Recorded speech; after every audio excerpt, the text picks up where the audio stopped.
ჩვენი ეკონომიკის განვითარების დონე ჯერ კიდევ საკმაოდ დაბალია. პირველად გადასდება ერთულ მოსახლეზე ჩვენი ეკონომიკა $10,000 წელს პირველად ისტორიაში. თუმცა ჯერ კიდევ ჩამორჩებით მაგალითად ევროკავშირის წევრ ყველა ქვეყანას, ყველაზე ღარიბ ქვეყანასაც კი დაახლოებით 30-40%-ით.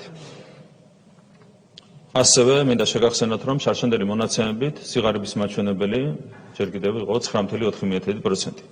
ეს ნიშნავს იმას, რომ 350,000 ჩვენი თანამოქალაქე ჯერ კიდევ ცხოვრობს სიღარიბეში.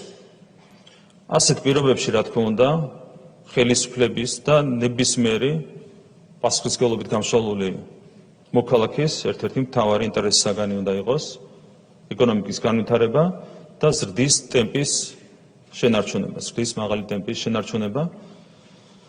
ასეთ პირობებში ჩვენ ნამდვილად არ გვაქვს იმის ფუფუნება, რომ რაიმე ტიპის საინვესტიციო პროექტზე ვთქვათ უარი, მით უმეტეს, როდესაც საუბარია სრულიად უნაკლო პროექტზე, რომელსაც არავითარი მინუსი არ ახლავს თან. არათუ ამაზე უარი არ უნდა ვთქვათ, რა თქმა უნდა, თავიდან ბოლომდე უნდა ვიყოთ ორიენტირებული კიდევ უფრო მეტი ასეთი პროექტის მოზიდვაზე ჩვენს ქვეყანაში. და კიდევ ერთხელ, როდესაც ხედავენ ამ პროექტის ოპონენტები, რომ ჯერ კიდევ 350,000 ადამიანი არის სიღარიბის ზღვარს მიღმა, როდესაც ხედავენ, რომ ჯერ კიდევ ბევრი გაკეთება საჭირო იმისათვის, რომ ჩვენ დავეწიოთ განვითარებული ქვეყნების ეკონომიკებს და როდესაც მაინც გადროლობენ სპეკულირებას ასეთ თემებით, რა თქმა უნდა, ეს მათ ღირსებაზე შესაბამისად მეტყველებს.